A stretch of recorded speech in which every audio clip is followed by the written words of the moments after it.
Eu não me recordo exatamente quando eu ouvi falar a respeito da Marina Abramovic pela primeira vez. O que eu sei é que quando eu ouvi falar a respeito dela, o que me chamou a atenção foi a apresentação que ela fez, a performance em Nova York no ano de 2010, chamada The Artist is Present. Nessa performance, a Marina Abramovic se sentava a uma mesa e do outro lado da mesa se sentava alguém do público. Qualquer pessoa do público, contanto que estivesse disposta a ficar ali olhando para ela por tempo indeterminado, sem conversar, sem fazer nenhum gesto. Ela repetiu essa performance sem sair dessa cadeira por aproximadamente 3 meses, todos os dias em que o museu estava aberto, do começo do expediente do museu até o final. Foram mais de 700 horas sentadas e mais de 1.500 pessoas que passaram por ali. Esse extremo a que a Marina Abramovic levava o corpo dela e, ao mesmo tempo, o significado artístico que essa experiência adquiria ali no contexto daquele museu e daquela retrospectiva da arte da performance que estava em volta desta performance em específico, The Artist is Present, chamou muito a minha atenção e me fez querer saber mais a respeito dela.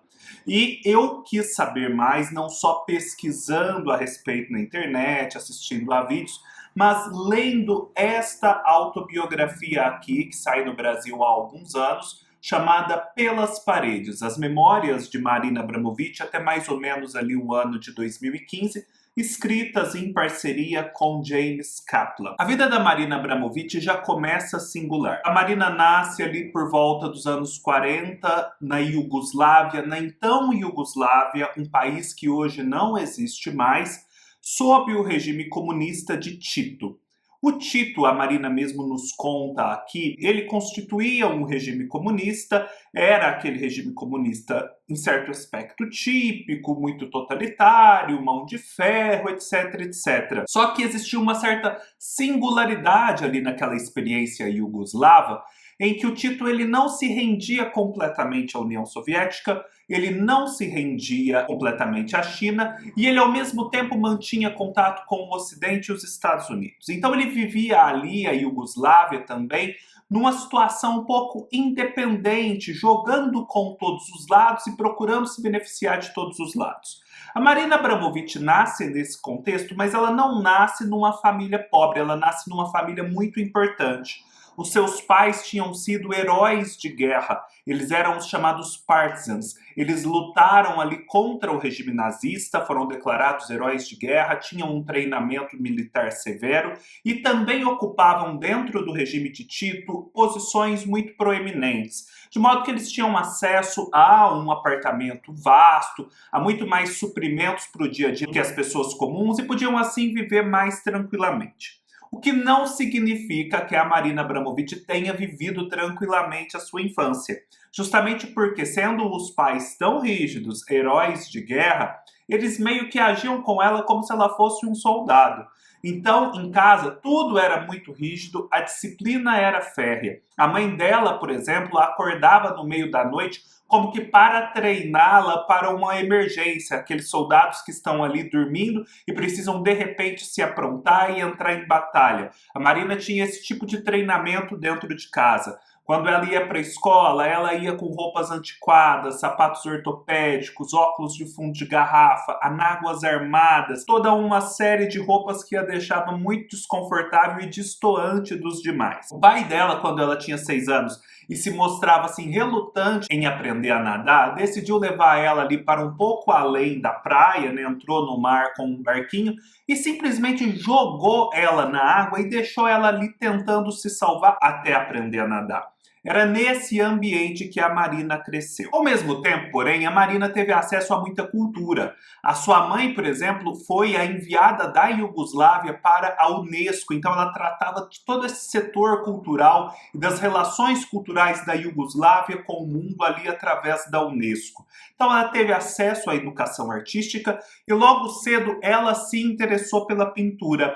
Então ela começou a estudar pintura, a fazer os seus quadros e quando chegou o momento, ela entrou na Escola de Belas Artes ali de Belgrado e ali ela se formou como uma pintora acadêmica. Dizer isso hoje em dia, sabendo a história que a Marina teve, é quase um contrassenso porque ela é tudo menos acadêmica, menos ainda pintora acadêmica hoje em dia.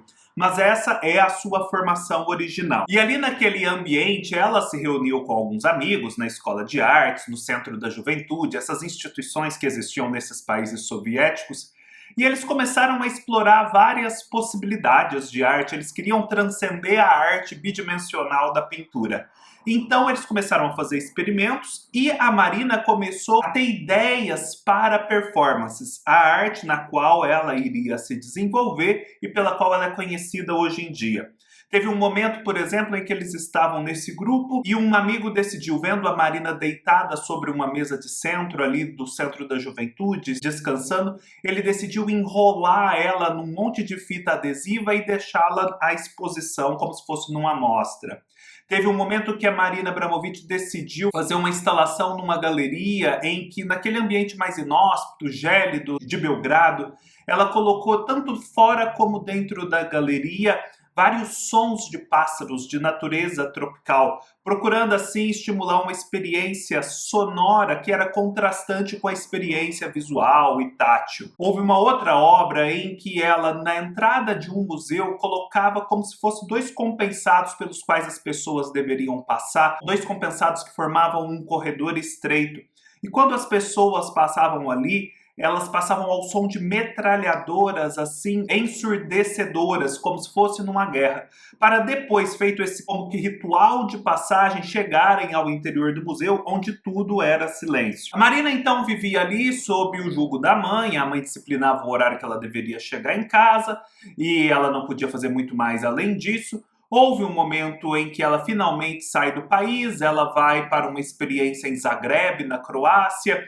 Ali ela entra em contato com algumas pessoas importantes, amplia um pouco seus horizontes, mas a verdade é que o mundo dela continua orbitando em torno da casa dos pais. A casa da mãe, mais especificamente, porque a essa altura o pai já se separou da mãe e o casamento deles não andava muito bem. Chega um momento em que ela vai para Edimburgo, um lugar um pouco mais distante, mais contrastante ali com aquele ambiente da Iugoslávia, e ela faz uma primeira performance famosa dela, que é a chamada Rhythm 10, ritmo 10. Nessa performance, ela coloca 10 facas sobre uma superfície branca, uma espécie de mesa ou pano, e ela faz aquilo que o pessoal da Iugoslávia geralmente fazia nos bares quando estavam bêbados. Ela se presta ao desafio de colocar a mão assim, espalmada, e ir batendo as facas entre os dedos, num ritmo cada vez mais acelerado. Ela faz isso com 10 facas e ao mesmo tempo coloca um gravador ali do lado. E esse gravador registra os momentos que ela acaba se cortando e ao final da performance, quando ela já usou as 10 facas, ela recomeça tudo de novo, mas agora ouvindo o som que tinha sido gravado no gravador e tentando se cortar, se ferir no exato momento em que ela havia se cortado na vez anterior e que havia sido registrado no gravador. Essa é uma primeira grande performance da Marina no exterior que começa já a sinalizar os caminhos que a arte dela vai tomar. Mas a verdade é que a mãe dela ainda tem uma grande influência na vida e ela não fica ali em Edimburgo, ela não vai para além da Europa e para o mundo nesse momento. A mãe a chama porque encontra um emprego para ela como professora universitária de artes na Iugoslávia. Ela tem um bom salário, é um emprego tranquilo que lhe permite criar sua arte, fazer apresentações e ainda ganhar bem. Ela continua ali transitando, mas agora entre a Europa, de um modo geral, e a Iugoslávia.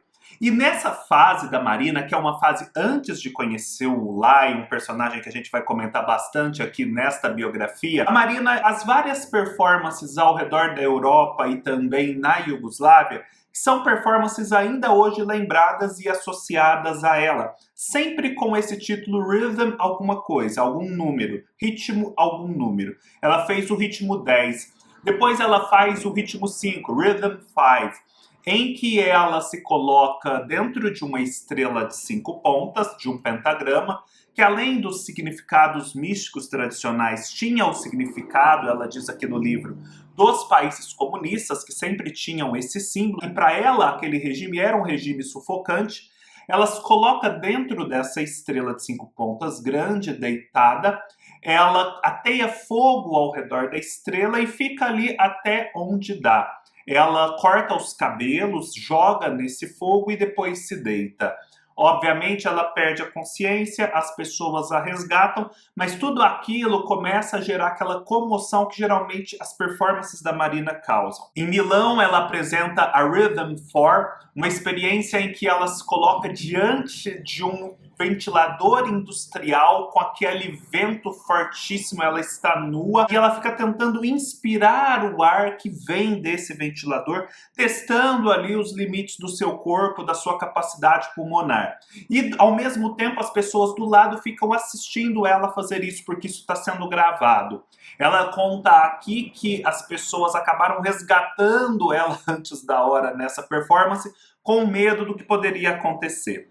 Mas a verdade é que desse período ali nos anos 70, a performance mais chocante, talvez da vida inteira da Marina Abramovic, foi Rhythm Zero, que ela fez em Nápoles, na Itália. Em Rhythm Zero, a Marina Abramovic coloca 72 objetos dos mais variados tipos, incluindo uma pistola com uma bala, e deixa que o público, por determinado número de horas, faça com ela o que quer que eles queiram fazer, inclusive usar essa pistola.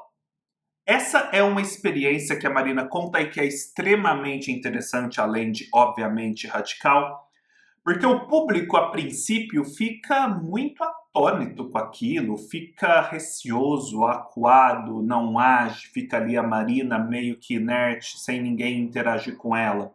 As primeiras interações são interações simples, alguém muda a posição dela, penteia o cabelo, faz alguma coisa na roupa. A coisa começa a ficar mais radical, tiram a roupa dela, tem alguém que passa uma faca e deixa uma ferida no pescoço, uma cicatriz que ela vai guardar para o resto da vida.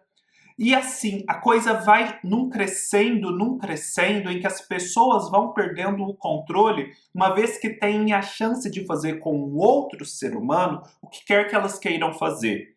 Acabou que não aconteceu de ninguém usar essa pistola, mas parece que a coisa chegou perto disso. E diz aqui a Marina no livro que depois da performance feita, no outro dia, as pessoas enviaram ali mensagens para aquela galeria pedindo desculpas pelo que tinham feito, porque elas tinham perdido o controle. Esse tipo de experiência extrema só demonstra que a arte da Marina, eu acho que mais do que ser algo assim chocante para impressionar, sem maiores significados, justamente por conta da sua radicalidade, por tocar e criar situações assim que as pessoas não viveriam de outro modo, revelam no humano, revelam nas pessoas e nas interações sociais aspectos assim desconhecidos, assim como capacidades também, porque mostra capacidades que a Marina tem de se submeter ou de colocar o seu corpo à prova, que não seriam testadas de outro modo. Feitas essas performances icônicas ainda sozinha, a Marina Abramovic, ali nos anos 70, mais ou menos 1974,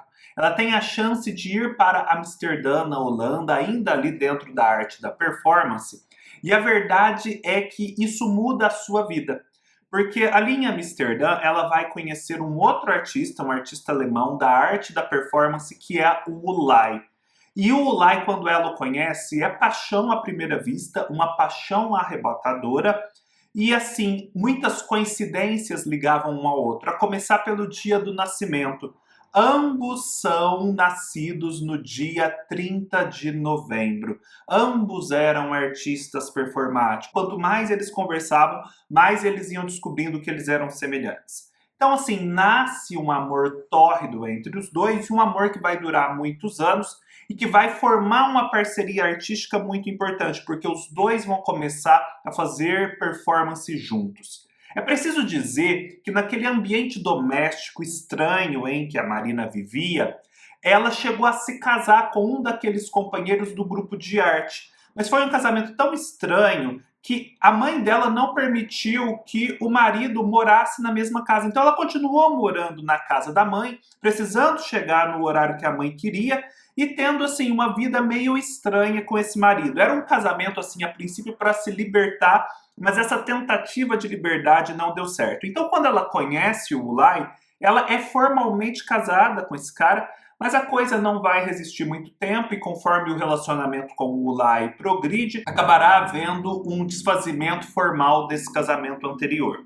Então, ela ainda transita por algum tempo entre a Iugoslávia e Amsterdã e o restante da Europa, mas por fim ela decide de fato morar com o Ulai, tendo por base a Holanda, mas os dois vivem assim, como nômades. Os dois vivem num furgão, eles andam pela Europa toda, eles andam com uma cadela nesse furgão, a cadela Alba.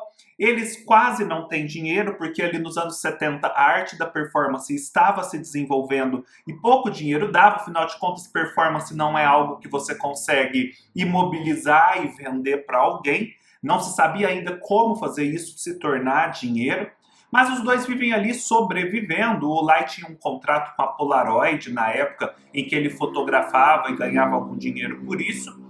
E eles vivem uma fase assim inebriante e uma parceria artística que também vai dando muito certo. Eles fazem aquelas famosas performances de colisão. A primeira delas, em 1976, na Bienal de Veneza, é a que se chama Relation in Space, em que os dois estão nus e saem cada um de um lado na direção um do outro e se colidem ali no meio. E eles ficam fazendo isso por algum tempo. Depois existe a performance Interruption in Space, em que eles fazem a mesma coisa, mas no meio, quando eles iriam se encontrar, existe uma parede, e eles colidem contra a parede. Eles também fazem uma performance famosa chamada Breathe In, Breathe Out, em que eles ficam com as narinas tampadas e um beijando o outro e respirando através da boca um do outro, grudados, até que já não reste mais oxigênio entre eles. Eles conseguiram fazer isso por 19 minutos. Existe a performance em que eles ficam na porta do museu, também nus, cada um de um lado. As pessoas precisam passar espremidas entre eles e entrassem no museu tendo esse contato corporal com ambos ou com um deles. As pessoas precisavam escolher nesse momento para onde se virarem, ou seja, elas tinham que passar de frente para Marina ou de frente para o Ulai. E esse momento já começa a prenunciar um pouco do motivo pelo qual o casal vai romper daqui a pouco. Por quê? Porque as pessoas parece que escolhiam passar virando-se para a Marina mais do que virando-se para o Ulai. E esse padrão ele começou a se repetir. Eles faziam essas performances bombásticas e, de repente, quando a imprensa ia noticiar, a imprensa noticiava dando ênfase à Marina. E isso começou a criar no Ulai vários ciúmes. Chega um momento em que eles, estando ali naquela crise financeira, eles decidem ir para a Austrália fazer uma performance. E ali eles têm a chance e também a oportunidade de fazer uma imersão no interior da Austrália com os aborígenes australianos. E os aborígenes australianos têm uma vida totalmente diferente, uma cosmovisão, tem toda uma questão xamânica, de poderes, enfim, é um mundo à parte. Eles têm lá as dificuldades, a Marina vai sempre narrando aqui os detalhes disso, mas no fim eles ficam um tempão com esses aborígenes. E ali a Marina, para além de já testar o seu corpo como ela testava, ela passa a estar muito mais alerta para a questão da consciência e dos poderes da mente.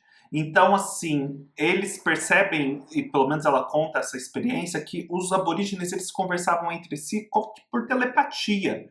E na medida em que ela e o Ulai foram ficando ali, eles conseguiam já conversar meio que um com o outro mentalmente, ou ter intuições fortíssimas. Então, esse aspecto mais espiritual, tão contrastante com a infância da Marina, ele começa a aflorar. Ela começa cada vez mais a ter contato com a espiritualidade do Oriente, com monges tibetanos, com lugares na Índia ou em outros pontos do Sudeste Asiático, ou mesmo do Japão, em que havia templos, gurus. Então ela começa a entrar em contato com esse mundo. Vale dizer que, apesar do comunismo da infância e da mãe rígida, a avó da Marina, que também foi uma personagem importante na sua criação, era cristã ortodoxa e muito devota, então ela tinha essa referência de religiosidade na avó. E ao final dessa experiência com os aborígenes australianos, a Marina e o Ulai decidem fazer uma das performances mais icônicas que os dois já tiveram, que se chama Gold Found by the Artists. O que significa isso? Eles queriam expressar toda a vivência que eles tinham tido ali com os aborígenes, que passava muito pelo silêncio, pela inação. Então a performance inaugural foi essa. Eles se sentavam, os dois, cada um na ponta de uma mesa, e ficavam ali olhando um para o outro por 8 horas, imóveis, sem fazer nada. E entre eles havia pepitas de ouro que vieram ali desse ambiente australiano, e havia também uma serpente que ficava à solta, simbolizando esse elemento mais vital da vida que circula. E eles pretendiam fazer essa performance por 90 vezes nos próximos 5 anos, começando em 1982. E eles de fato fizeram essa performance tantas vezes, conseguiram fazer as 90 vezes. Era uma experiência desafiadora e o que começou a acontecer? Começou a acontecer que a Marina Abramović conseguia ficar às 8 horas ali sentada, mas o Ulai em algumas ocasiões não conseguia, ele se levantava antes. E ele começou a ficar chateado porque ela não se levantava também, ela ficava até o final. Ela achava que ela deveria continuar até o final se ela conseguisse e que ele não conseguindo poderia muito bem sair.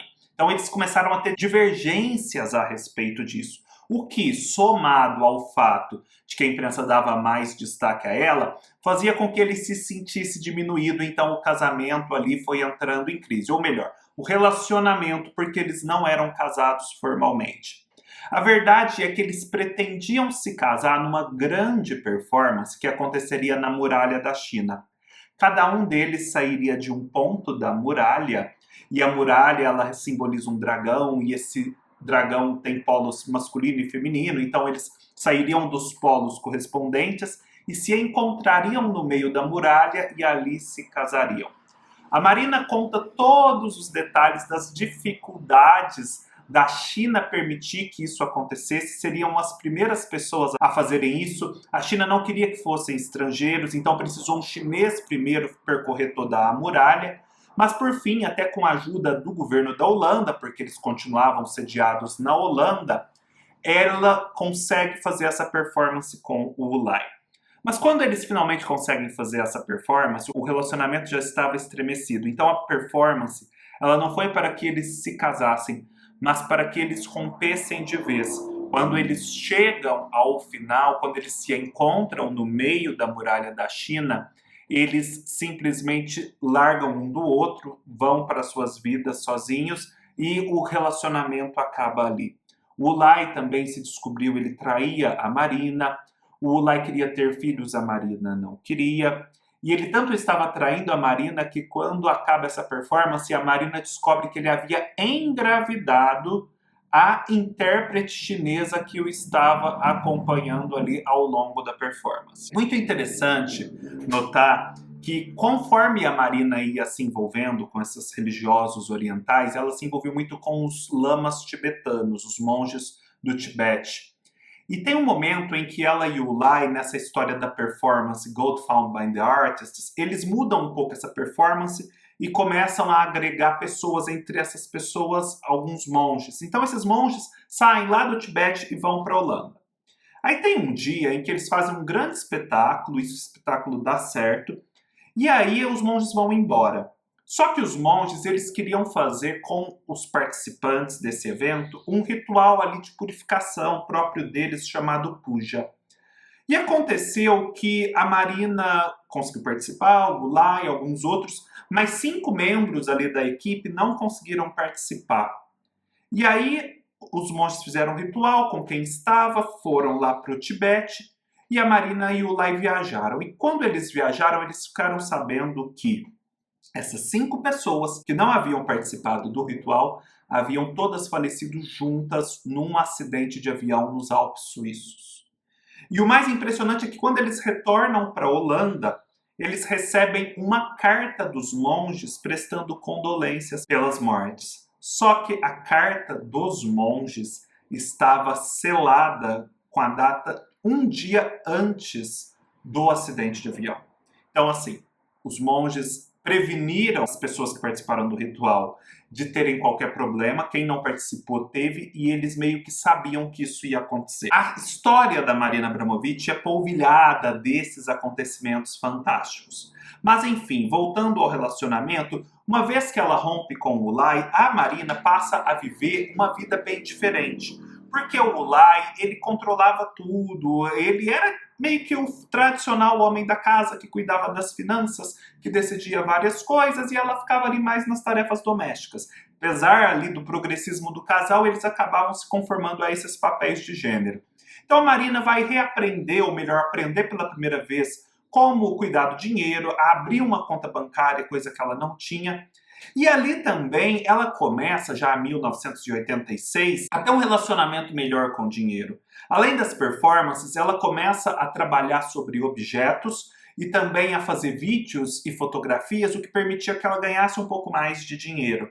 Ela também se permite vestir melhor, ela começa a entrar em contato com o mundo da moda parisiense, ela começa a aparecer em revistas que ela não aparecia antes. Ela vai ganhando o mundo e ampliando os seus horizontes. E enquanto ela estava ali caminhando pela muralha da China, ela foi sentindo muito contato com os minerais que estão ali por debaixo da muralha, porque existe toda uma questão mineral nessa configuração. Ela, a partir dali e até hoje, passou a trabalhar sobre os seus objetos transitórios. Objetos, esculturas, artefatos com cristais especificamente escolhidos, com os quais as pessoas interagem em busca das propriedades curativas ou instigantes, estimulantes desses cristais.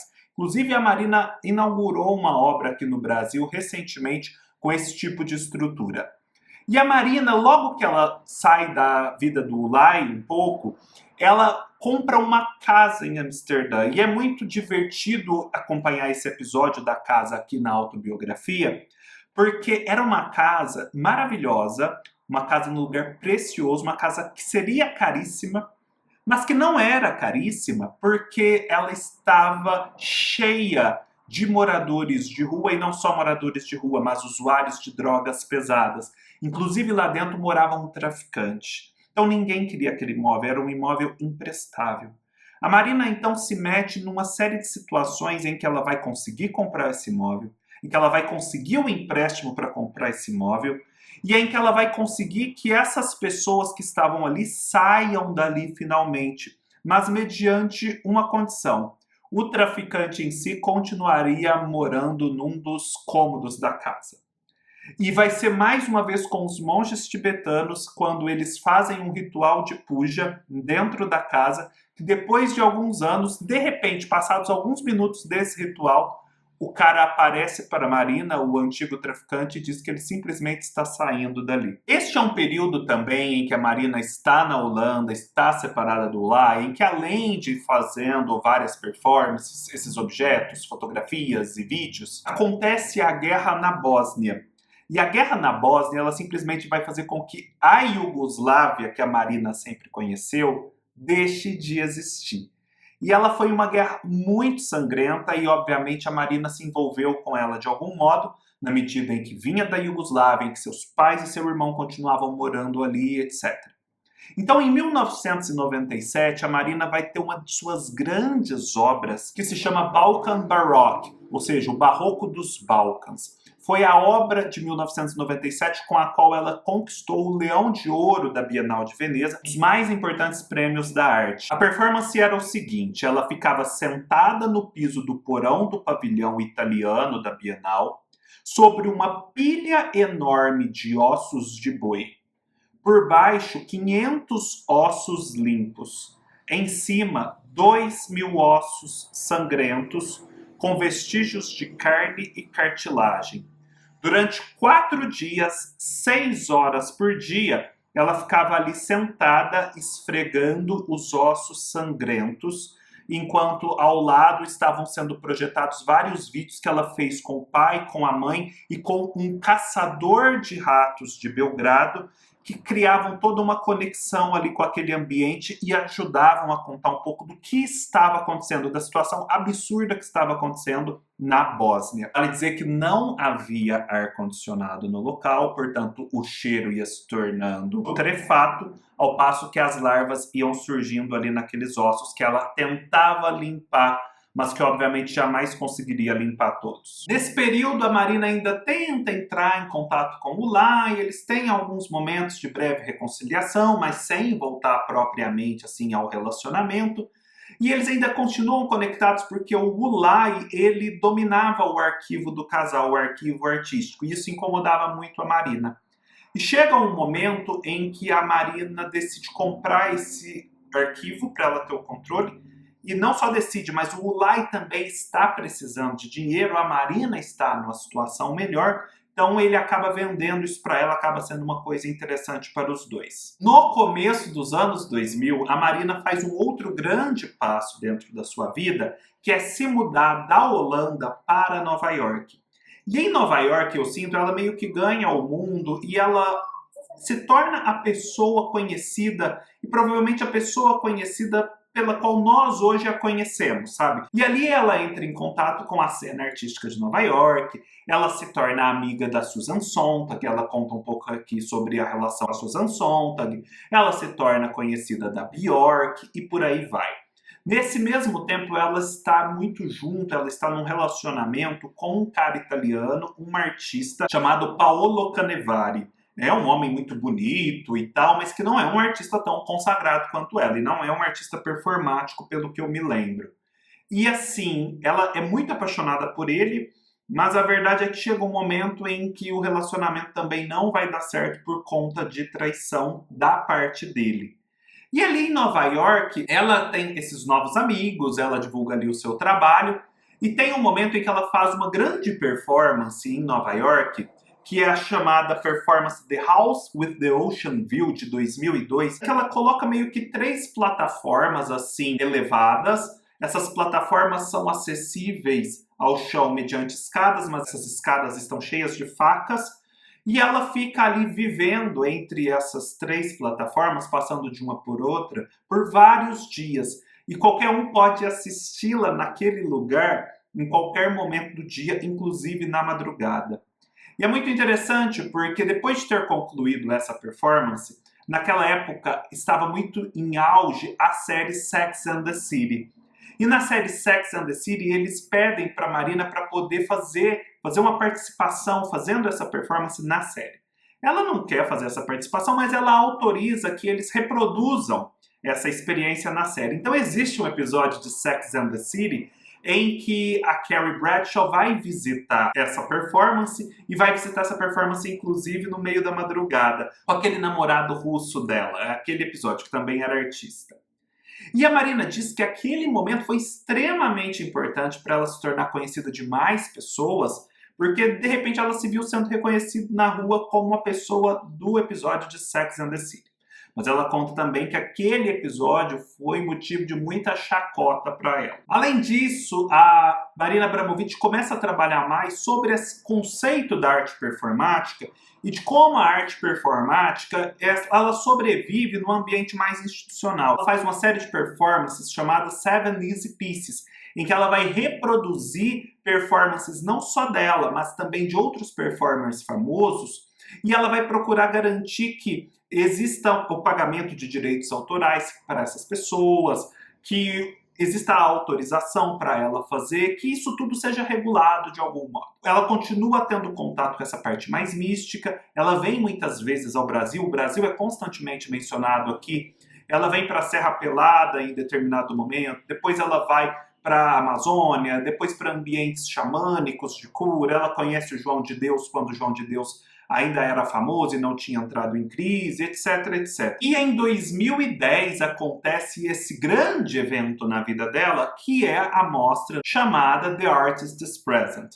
No The Artist is Present, eles vão fazer uma retrospectiva da arte da performance da Marina Abramović. E ali eles sentem que precisam fazer alguma coisa diferente, porque a arte da performance sempre envolveu a presença do artista, o corpo presente da Marina sempre foi um dado fundamental.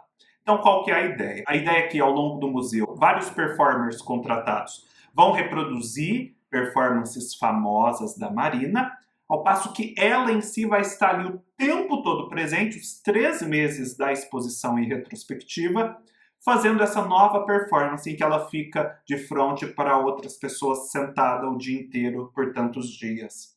E isso é um sucesso, porque a arte da performance nunca foi algo tão popular. Então poderia ter sido, sim, uma exposição pouco visitada no Metropolitan.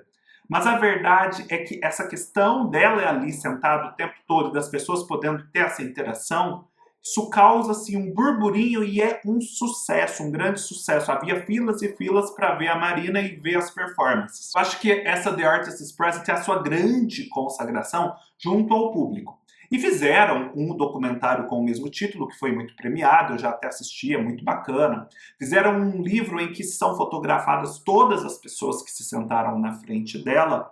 E o que contam é que foram experiências incríveis e que a própria Marina diz que quando ela está nesse tipo de situação estática, contemplativa, meditativa, ela descobre poderes, ela descobre capacidades do seu corpo que ela não descobria antes. Ela chega a mencionar que cientistas russos e americanos fizeram estudos do que acontece quando as pessoas estão sentadas ali, umas de frente às outras, olhando fixamente umas para as outras, e perceberam que existe um certo alinhamento das ondas cerebrais, algo assim. Por fim, quando a gente acompanha aqui a Marina contando sobre a sua vida de 2010 a 2015, a gente tem uma Marina que está procurando assim, cada vez mais institucionalizar a arte da performance. Então ela cria o Instituto Marina Abramović. Nesse processo ela faz um financiamento coletivo, que tem a ajuda da Lady Gaga, ela começa a se tornar uma figura conhecida por conta da Lady Gaga.